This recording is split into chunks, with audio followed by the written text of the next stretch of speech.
Hey, this is Gina Grad. Hi, this is Teresa Strasser. Hi, everyone. This is Mike Errico. Hey there, this is Casey Cavalier. I'm Rocky Rose. And you are listening to The Jay Franze Show. Lucky you.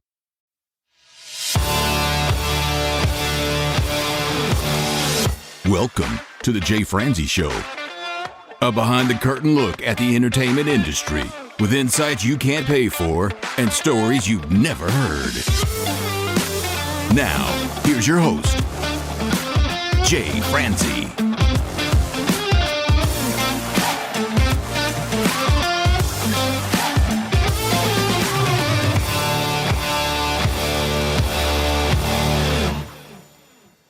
Well, hello and welcome to the show. Thank you for joining me. I am Jay Franze, and if you're new here, this is where we take a deep dive into the entertainment industry to provide you with valuable insights and entertaining stories.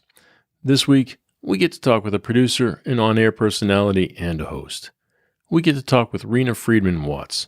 We'll talk to her about her time producing the Jerry Springer Show, what it was like working on Nanny 911, and we'll take a deep dive into her own show, Better Call Daddy.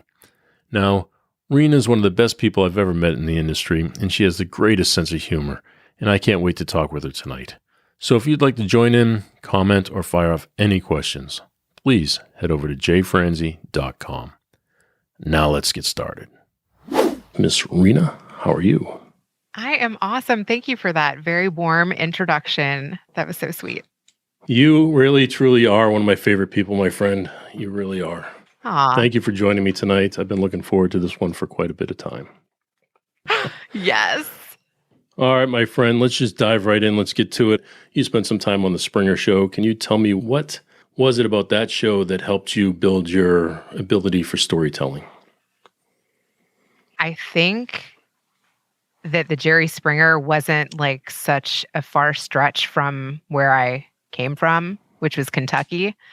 And so my dad and my grandparents worked in a factory. I even actually worked in the factory over a couple of summers, and those kinds of stories I would hear at the lunch table. And so I found Jerry Springer guests to be relatable and fun, and I wanted to know more, and it sparked my curiosity and interest. And I was fresh out of college, and I was given petty cash. I started off as an intern. I got to learn Chicago right alongside the guests, which was so much fun because they got to eat around town. I got to eat with them. They got free smokes. I smoked with them. They got to go to the House of Blues. I went with them. And so I learned so much. And it was pre-internet. So you were able to really be present and just soak it all up. And I'm telling you, if you worked there, you lived and breathed the job. It was a whole lifestyle. So there were days where I worked 7 days straight. I worked 100-hour weeks. I went from intern to producer in one season because I really loved the environment. It was my opportunity to work on a nationally syndicated show, and I was willing to pretty much do whatever it took to get an office there. Well, let's start there for a minute. How do you even get your foot in the door to become an intern there? They took a lot of interns right out of college. If you're willing to put in the time and you're willing to entertain the guests, and to be honest, the best way to get promoted was to be able to book a story, to be able to get on the phone, connect with people, and get everybody in the story to agree to come. So that was really how I got promoted, was I got on the phone and I was able to start getting people to Chicago. That's insane. So what was a typical day like? Oh, man. It was going through hundreds of calls a week and trying to figure out which ones were real, which ones weren't, and could you get them and everyone involved in the story to agree to either hop on a plane, a bus, or a train. So are these people submitting their stories? Yes, they were calling the 1-800-96-JERRY number. That's awesome. So they call you with some outlandish story, and it's your job to get on the call with them to discuss the story, feel out whether or not it's real, and then see if you can start putting the pieces together. Exactly. So yeah, you call back whoever left the message. Then you say, hey, can you get your boyfriend or husband or the chick who's banging on your door down the street. Do you have her number? And then you call everybody individually, you talk to everyone individually, and then you pitch the story to the higher ups. They have to talk to them next. And you kind of pump up that person before they talk to the higher up. And then the higher up makes the decision. And then you get them out to Chicago. They either stay in like the Red Roof Inn, or if they're really fancy, the Sheraton. Nice. Take them out for a meal, take them around town. I actually enjoyed that part too, because like I said, I was new to living in a big city. I was a small town girl, and there was petty cash available. So I got to party with them.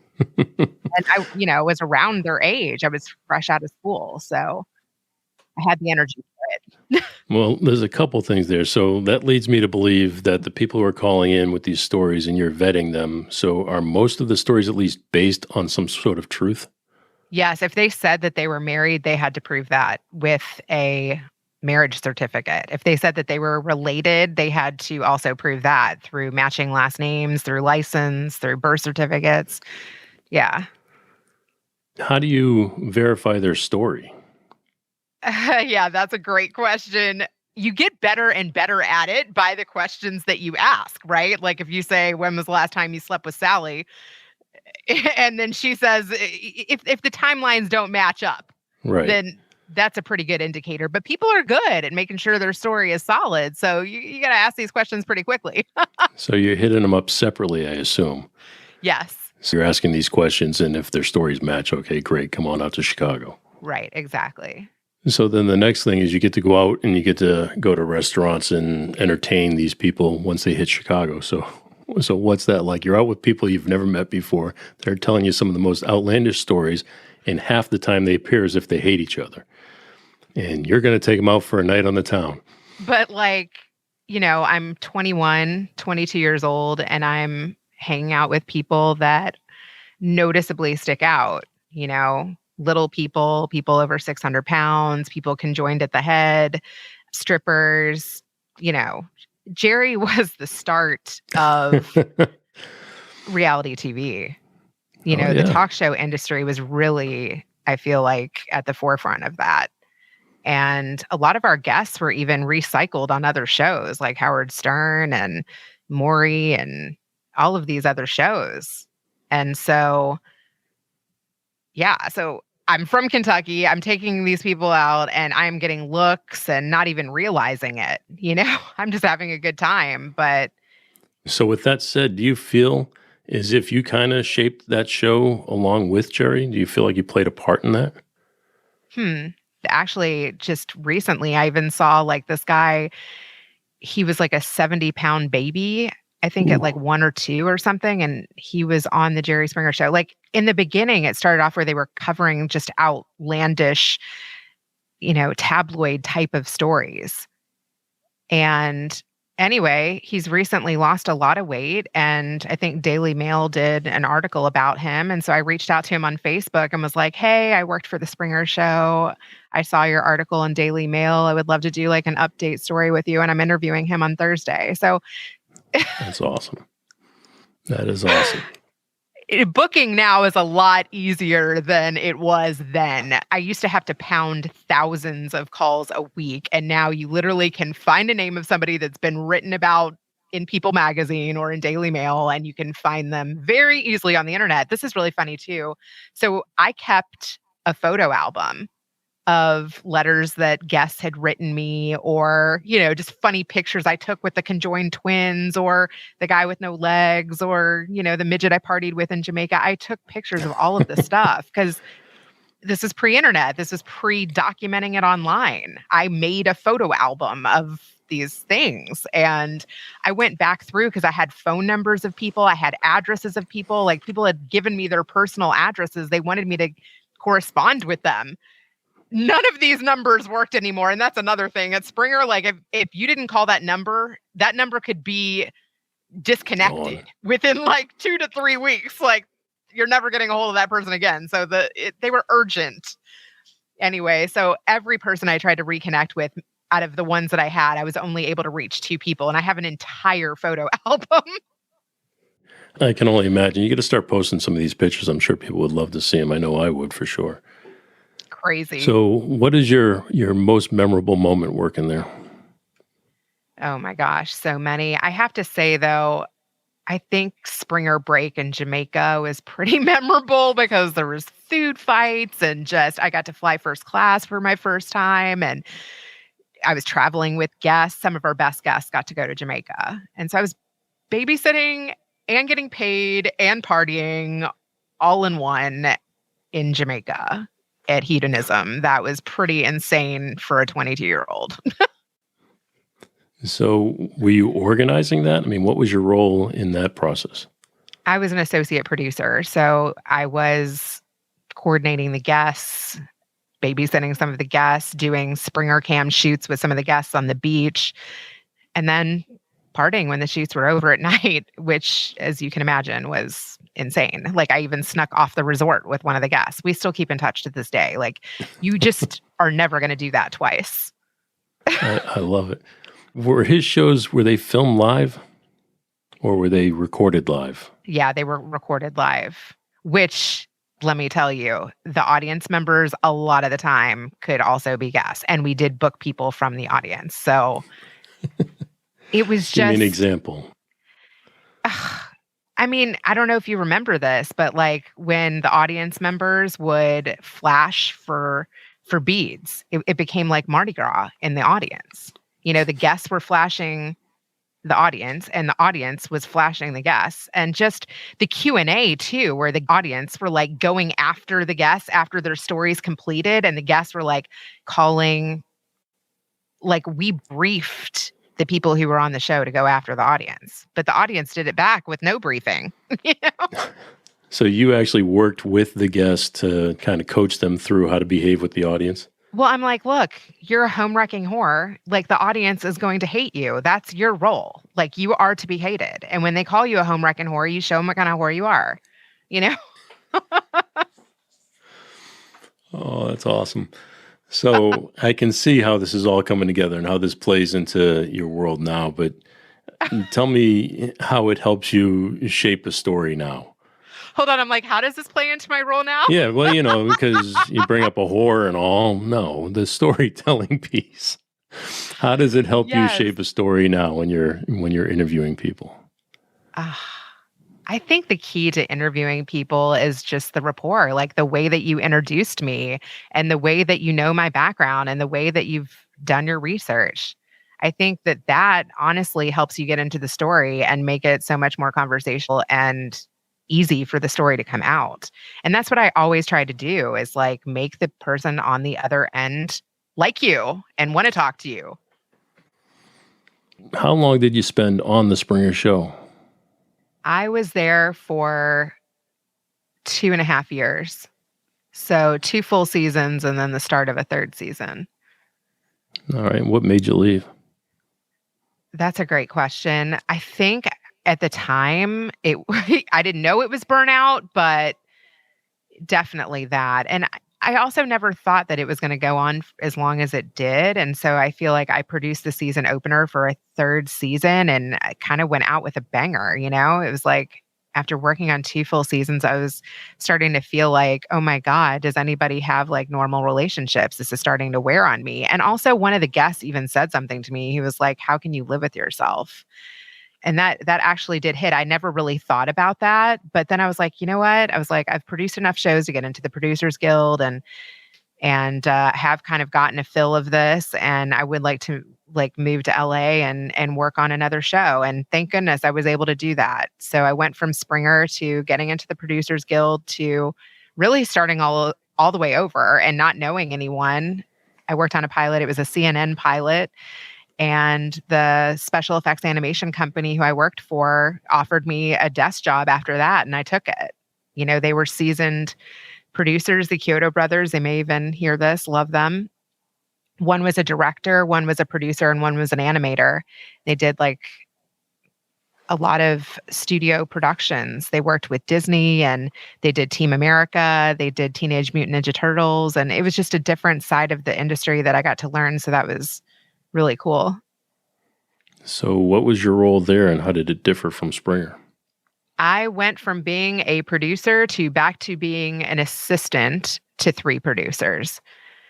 The great thing about working for people that had been in the industry for a long time was they let me wear a lot of different hats, and I kind of got to see what I liked doing and what I didn't like doing, and just really helped out where I was needed. And I ended up working for them on and off, where while I was answering their phones and doing their accounts payable and receivable and helping set up location scouts, I got a field role as an associate producer / interviewer on a VH1 show, and they wanted me to go on the road for 6 weeks, and they let me go and then come back when it didn't get picked up. So that was lucky. What was that? Oh, it was called Motor Mouth. It was really like the start of carpool karaoke, where somebody sets up a friend and they think they're going to like do marketing research for a CD that's playing in the vehicle. But the thing is that the person who set them up like tailored the CD to all of their musical likings. So they drove around in this brand new SUV and it's pumping all their favorite songs. So you know they're going to act crazy. So we had the whole car rigged with cameras, and they're picking their nose and dancing and singing to people in drive-thrus. And then the friend gets in and like eggs them on to do challenges. And that's filmed too. So I was the person interviewing the friend or the relative that set the person up. So kind of like one of the hosts. Yeah, it was a lot of fun, and I got to go to like 6, 7 different cities, but I didn't end up working on the second season, and I went back to the Kyoto Brothers and worked on Team America, which is really cool to see all of that, just the different rounds of the script and the writers, and you know, it was a huge production, and all the puppets come together and the marionette puppets and just working with all the actors. So that was really cool. Well, you're going back for the second time, and now you're going back again with a different set of experience. So how did that play into your time going back? That's a great question. Yes. Every time you try something new, then you're able, I feel like, to bring new eyes or new understanding to the role. So I feel like I was able to network better and to understand people's roles better and to ask more questions and to be more involved. I feel like I got confidence for like going away for that 6, 7 weeks on the road and like getting to be a part of the production side. Just that experience just helps you become more well-rounded in general. And they've probably got to give you a little bit more respect for it too, I would think. You know, the great thing about them is that they all had that dream that I had. And that's why I think they let me leave and come back, because they wanted me to succeed. They came to LA for the same reason. You know what I mean? Yeah. So they were like excited for me actually when I landed that. But then when, you know, I got another opportunity, they're like, okay, you can't just keep, you know, leaving and coming back. Right. So I had to spread my wings. So you flew away. Where'd you fly to? I flew away. Yeah, I worked on a couple different pilots and shows, you know, and sometimes they get picked up and sometimes they don't. I worked on this other show. It was a cool concept. It was called Kill Reality. It was an E! Show. And it was a bunch of different reality stars from like Big Brother and Real World and Apprentice and all of these shows at that time. You know, it was like a star from each one of them, and they all lived in a house together. And then they got the opportunity to star in like a Hollywood feature. So they were filming the behind the scenes of all of these reality stars living together. And then they were filming the making of a movie, which I think was like a direct to DVD. It was pretty bad. Can you imagine? Yeah. No, I absolutely cannot. So how much of the reality shows are real these days? So when I worked on that, to be honest, I mean, it was a while ago, but like every room in the house was filmed except for the bathroom. And then what went on in the bathroom, you could get the audio from outside the bathroom. So they would overshoot, basically. You know, if you put people in a house long enough and Something's they're all gonna happen. drama queens, stuff happens. And, you know, they find the story by just overshooting what happens in the house. I don't think 100% they like had the story arc figured out prior to them living together. Yeah. Well, that's cool. I mean, I like to think that if you're going to call it a reality show, that there is some realm of reality to it. So even if it's based on the reality, and then like you said, you pull a story out of that reality, because you're not going to have anything without the story. So again, that goes back to your abilities too. I mean, did you have any say in that story, putting a story like that together? I was an associate producer on that one. So actually I made a nice big mistake and a learning opportunity because I think somebody there was something that happened where somebody was like getting ready to come into the house, and like the producers can't be in the house like when the drama is happening. But like I needed to tell someone something, and then they came back like quicker than I realized they were going to come back, and I was literally in the scene when it like blew up. So that sucked. Like I really thought I was going to lose my job. So I learned to be a little bit more careful. So when that happens, what happens to the footage? Do you keep it? Do you use it anyway? Yeah, that's the thing. Not all footage is used. I learned that at Springer too. Like ultimately, people are going to do what they're going to do, and you can't control others. I definitely learned that lesson more than once. You can try to plan moments. You can try to have a camera crew there. But sometimes stories unfold the way that they will, and you can't even set them up. The magic really just happens a lot of times. But when you're talking about the rooms and how the producers can't be in the rooms, and you have cameras in every room, but do you actually have cameramen in every room? Right. So that's the thing. Like if you know that something big is going to happen, like a confrontation is going to happen, like they have additional cameramen where you can see more sides of what's happening. Yeah, because, I mean, you might have cameras around the rooms, but they're just going to catch things from a wide angle. Exactly. Yeah. No, that's pretty cool. I mean, I like that. And it's got to be exciting for the camera operator, too, because they don't know what's coming next. Where if you're filming a movie or if you're filming a TV show, like a series, you kind of have an idea of what's going to happen, where the script's going, where the actor's going to walk from point A to point B. But in this particular case, you don't know. And you have to get the best possible angle. I mean, that's got to be a tough job for them. And you don't want to be in the way. Yeah, you don't want to get in the way. Yeah. That's the thing, too. Like, even when I was doing some of those Springer Cam shoots, like, if you're filming two people that want a piece of each other, there were times I thought I was going to get hit. You know what I mean? Sometimes being a part of the action is fun, but sometimes being a part of the action can be dangerous. Oh, absolutely. I can only imagine it, too. Especially on the Springer Show when they're throwing things around and things like that. But you mentioned something earlier about the guests asking you how you can live with yourself. And from going from that moment and then working on reality shows, which, again, can be drama-filled, how do you push through something like that? There was no show that compared to Springer in that environment. Nothing was as crazy as that. In every show I worked on. Not even with all of those contestants, not even with Johnny Fairplays of the world. Love you, Johnny. No one compared to the guests and the fights and the drama of Springer. Seriously. I imagine. I mean, you see what you see on TV, but if you know, a lot of that is real, then it's got to be happening when the cameras aren't rolling or when, you know, like you said, there's footage that doesn't get used. And you have to be in the middle of it a lot of the times. So did you ever get hurt or did anything ever happen to you?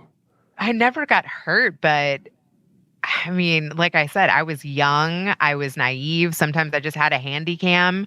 There was one guy that I literally was following with a handy cam. He was a streaker. He was getting naked all over Chicago. And I didn't know that you can't do that like an NBC tower. I mean, there was footage of him like taking it all off and running through NBC. I was like, oh my God, like on the security cameras, you know, and running through construction sites and like the open ice rink and putting like construction cones on his privates. I'm like, I'm going to get arrested. It was like Borat.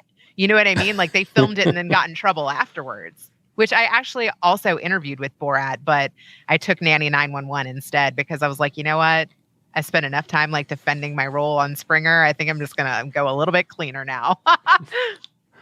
Well, you say that. Let's talk about Nanny 911 for a second. I mean, that was kind of crazy in its own way. So what were the similarities and what was different to you? Similarities is that, yeah, there always has to be drama. So a kid kicks a ball and it hits the nanny in between the legs, or it's a little different than like, you know, right, a mother and a daughter wanting to rip each other's hair out. But you need crying kids, and you need parents not on the same page, and you need people walking out of the house and storming off. So I would say that is a similarity. Like, instead of walking off a stage, you're walking out the front door. Right. The difference is it was more formulaic. There's a chaotic home. The nanny comes in, gets the parents on the same page, writes out some rules, and voila, the family is fixed in a week. I love that. Well, let's talk about that for a second. You're a mother. I'm a father. I mean, you were there when the nanny comes in and gets everybody in alignment. Were there any takeaways that you could take and apply to your own life? That's a great question. My biggest takeaway from that is, if you're going to have children, hire a babysitter. Like, start looking for babysitters before you have the baby. Good babysitters are hard to find, and you will need one. We had one and then waited a long time before we had the other, so that way the first one could babysit the second and third. Hey, you're set. Yeah, me too. So my oldest is 15 and my youngest is 4. And yes, I definitely use my older kids. I'm doing that right now to come hang out with you. Yeah. But they don't always want to. So it's good to have a backup.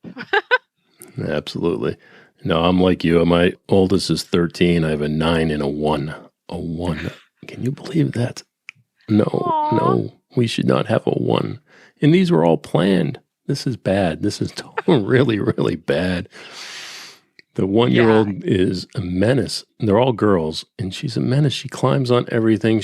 I walked in today, she was crawling across the dining room table from one end to the other, just crawling. And like, she saw me coming, and it was like a race car took off. I'm like, this isn't going to end good. So, but yeah, That's so really if there's any cute. tips, Aw. tricks you have, or you got from this 911 show, please send them my way. I could use all the help I can get. You know, I called one of the nannies after I had my first kid. I was like, I have clearly learned nothing from watching 3 seasons of this show in post-production, because my kid is not meeting any of these timetables. Like, I could not train my first kid to go to the toilet until he was 4. So I called the nanny about that. And my 4th kid, I literally nursed till he was 4 and could not get him out of my damn bed. 4th kid? Yeah. I guess I missed one somewhere along the way. Yes. I have 3 thought we were boys and a tied girl. at 3. All right then. And like you, I decided to mix things up after everybody was sleeping through the night. Everybody was toilet trained. I was working full time, had a nanny. Yep. Decided at 39 to just make my life exciting again. Speaking of the 39, my wife and I didn't even get married until I was 40. So, I mean, we get married at 40 and then still had kids that far apart from each other. It's going to be a tough one. Are you I mean, tired? they say it's going to keep me young. It's going to either keep me young or drive me down. One of the two. There's going to be nothing in between. There's activities all day long, every day. There's something going on with these kids. And they need to slow down. I am totally with you. I even said to my dad, I was like, oh my God, the amount of driving that I have to do. It's crazy. Yeah. But I'm glad. It's a blessing. I drive them to school every day. I pick them up every day. I drive to their events. I mean, I'm their chauffeur for sure. So, hey, it is what it is. Hey, and let me brag for just one moment too, because my 9-year-old, she's a dancer. She's been dancing for years. She just got accepted into the Cincinnati Ballet for the professional version of the Nutcracker at 9 years old. Oh my God. That's so exciting. Congratulations. That's amazing. So give her a little bit of props. But let's go back to 911 here. So what was your day like there? What were you doing? Like when you first show up in the morning, you make yourself a cup of coffee. What's your first activity of the day? Not only did I make myself coffee, but I knew what other people in the office drank. That was part of being a post-production supervisor, especially for, I won't name names, but we had an editor who was kind of like a supervisor editor. And yes, I catered to that guy. I brought him coffee. But yeah, I supervised voiceover sessions, which is really cool. So there was some ADR where the nannies had to re-record things in scene that the audio might not have been as good in scene. So sometimes they had to re-record bits. Also just, for the introductions or the transitions or the teasers for the episodes, I got to work with the nanny, and that was really cool. I loved that. That was a lot of fun. And I scheduled all of those. I also was in charge of, monotonous time cards for all the editors and making, all of their schedules. And what's interesting is I was a post-production supervisor on Nanny 911 for 3 seasons. And I personally was not even an editor at that time. But after working on that show for 3 seasons and learning about layback sessions and cleaning up audio and color correction and voiceover sessions and all of the post side of things, when I was pregnant with my first kid, I took a Final Cut Pro class because so many editors had called me into their edit bays to be a second set of eyes. And I ended up working on a documentary with Carol Karimi, who worked on Nanny 911 just as a side project because she was one of the editors that I loved and always would call me into her bay. It's like these editors, they're editing and editing and editing, and sometimes they just need a fresh set of eyes to see it and make sure that they're not missing something. Sure. No, I could see that exactly. I mean, I used to mix records every day, and you get used to hearing something, and you start getting so, narrowed in and focused on something, whether it be the sound of a snare drum, whether it be the sound of a reverb or something very specific. And then somebody from the outside walks in and says, oh, dear God, this is so off, or this is off. And you didn't even notice it because you were so fixated on something else. So I can understand that. But when I was a teacher, one of the things we used to talk about was when you're going to go out and be an intern, and you were talking about getting coffee, not just for yourself, but others. I couldn't stress enough how important that was. And they're like, well, I'm going to school. This is the reason I'm going to school, so I don't have to get coffee. It was always, no, that's not the right attitude to have. When you're trying to break into an industry and you're trying to work with some of these professionals, you should do anything it takes to get into that room. And if it takes making a cup of coffee, make a cup of coffee. So did you ever find anybody that you were working with that had an attitude that needed to be adjusted? Oh, I can think of someone in particular. I'm actually still connected with her, but I don't know why filling out time cards, people hate that so much. And I'm the one that had to turn them in. I'm like, don't you want to get paid? Right. So it was such a pain to people. People really hated filling out their time cards. And it was something that I was in charge of turning in. So, not only was I in charge of the deliverables to the executives at the studio and knowing the specs of the tapes that I had to deliver them, but I was also in charge of doing all of post-production's time cards. So you know what I started doing? I started filling them out for everyone. And I would literally, instead of just saying, have you done it? I'm like, can you sign it? Right. You know what I mean? I filled out the whole paid, thing. sign this right here. Yeah. Yeah. That made my job so much easier by the 3rd season. I was just like, I am better off just filling them out for people and just having them sign and making sure that we're good on the hours than having to ask them 2 and 3 times. So I literally did. And I think that's why I stuck around for 3 seasons. I'm serious. Everyone loved that I did that. Right. Of course. Yeah. You're taking something that they don't want to do off their plate and they should want to get paid. They should be filling out their time card and all that stuff. It's just crazy to me, some of the things that people try to avoid. But no, it's good. And it's those things that make you excel, because by you taking on that responsibility, others see that. And then you're the one who's putting in the extra effort. And, that's the type of thing that gets you to advance. I would say that too, even about the Kyoto brothers, the accounts payable and receivable on productions can be really annoying too. Taping all of those receipts to paper and right. Itemizing everything. Look, I mean, I hate doing my own taxes, but I picked up that responsibility. I did do that kind of stuff. Yeah, I don't want to get fined. Yeah. And every dollar matters, especially on large scale productions. Well, it's so easy now too. I mean, you can just snap a picture with your phone. It saves the receipt. It puts it into accounting software for you. I mean, there's so many tips and tricks you can do with expenses. And from somebody who had to spend a lot of time taking clients out, so I would take clients out for dinner almost every night of the week. I've eaten at every steakhouse across the country. So I just take my phone, take a picture, put it together. It just keeps track of it. It was very easy. But those things happen, especially when you're starting to run your own business, right? And then you have to start even taking things a step further. And I know, you have your own show now, and I'd like to talk about that. I'd like to take a deeper dive into it because it fascinates me. It's a very interesting show. Thank So, you. first of all, it's a show you do with your father. Can you kind of give us the basic layout of the show?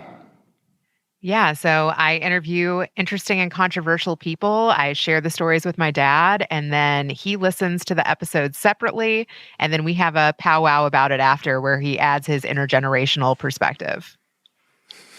Which is awesome. And just listening to your father is awesome too. I mean, he just comes at things entirely different than anybody else would ever do it. It's funny to me hearing some of the things that comes out of his mouth. So again, let's step back. Where'd the inspiration come from? You know, looking back after 3 years now, I will say I think it kind of came from my Springer roots. It's like I love interviewing people and connecting with people. And just like Jerry gave his final thought, I was like, oh, my dad could do that. Like my dad's a total character and I have a good relationship with him. So I wanted to share that wisdom with the world. All right, well, let's talk about Springer for a second. When he gave his final thoughts, were they pre-planned or did he do them off the cuff? I think they were pre-planned. I think he wrote a lot of them himself. I think he did actually write some of those. But yeah, they were scripted. I'm assuming that your father is not. Yes, they are all off the cuff. Very rarely do we at all talk about the guest until we record it. Sometimes Right. I will call my dad and tell him about an interview I just had, but he won't listen to it until it's edited and he does it on his own. And then I send him a link and we have a conversation about the guest together. And I want him to have his own thoughts without me even steering him in the direction that he's going to go. I'm curious. It's like, you know, a mystery book, right? Like we both read a book and then I'm like, which path did he take after? Right. It's like a book club. Yeah. So you kind of get in the inspiration from the Springer Show. So you hunted the guest, you booked the guest. So are you taking that role for your own show?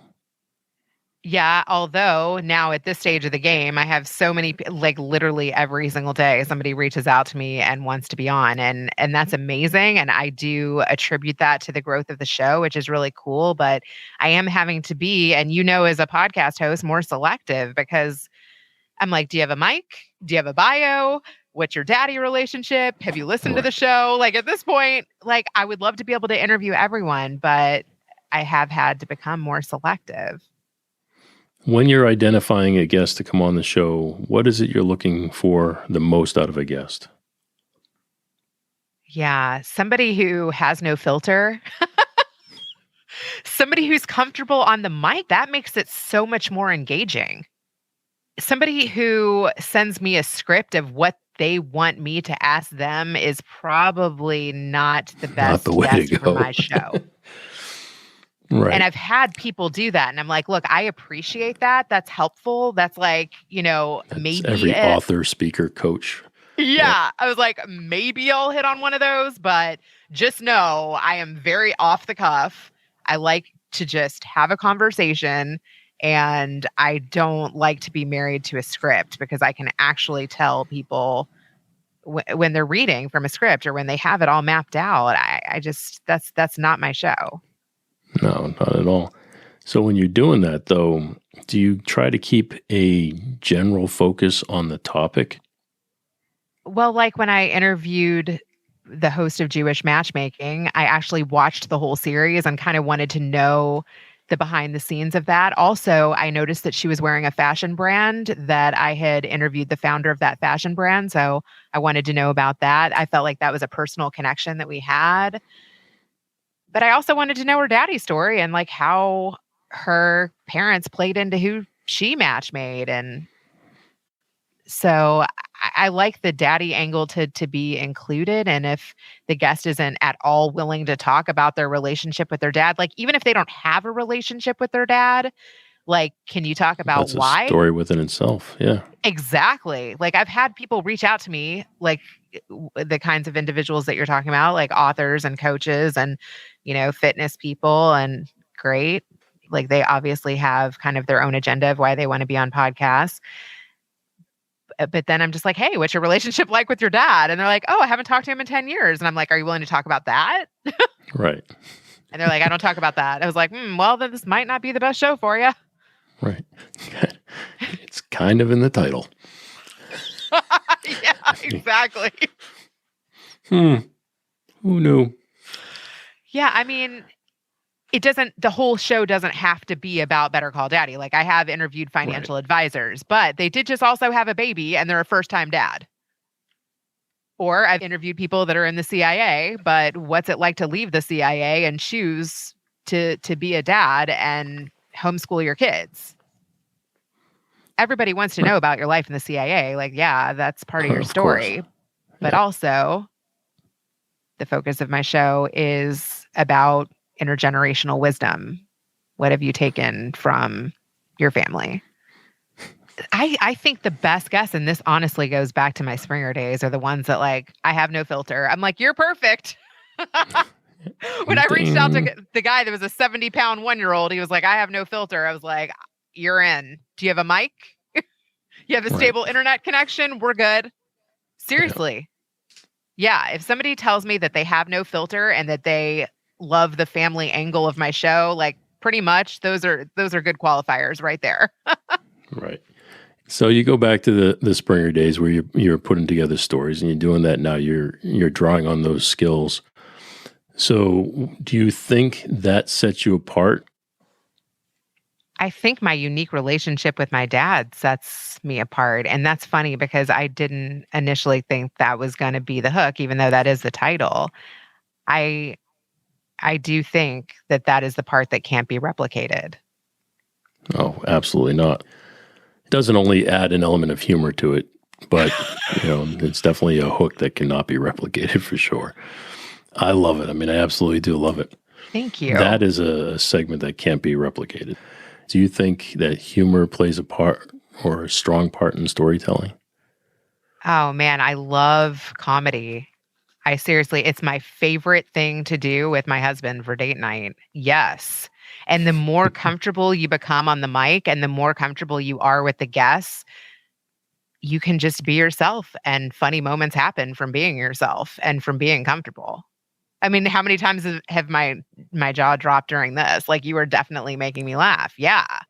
I think if you can make people laugh, if you can make people cry, if you can make people relate, they'll tune in. All right. So if you've laughed now, all I need to do is make you cry, right? So no.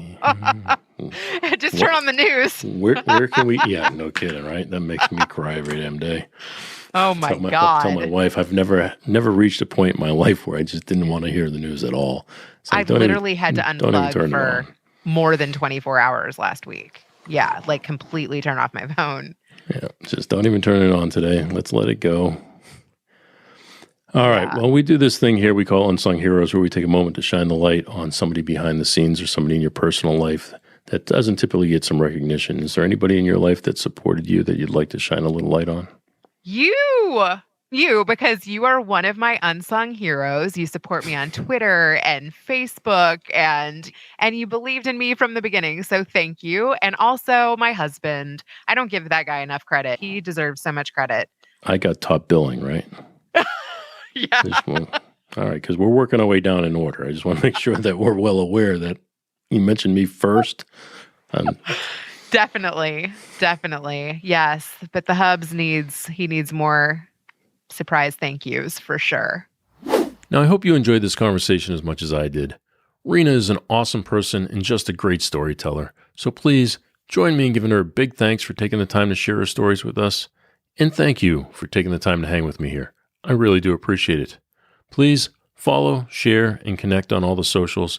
You can do that and find the links to everything mentioned over at jayfranze.com/episode 35. Thanks again for listening, and I'll see you next week. Thanks for listening to The Jay Franze Show. Make sure you visit us at jayfranze.com. Follow, connect, and say hello.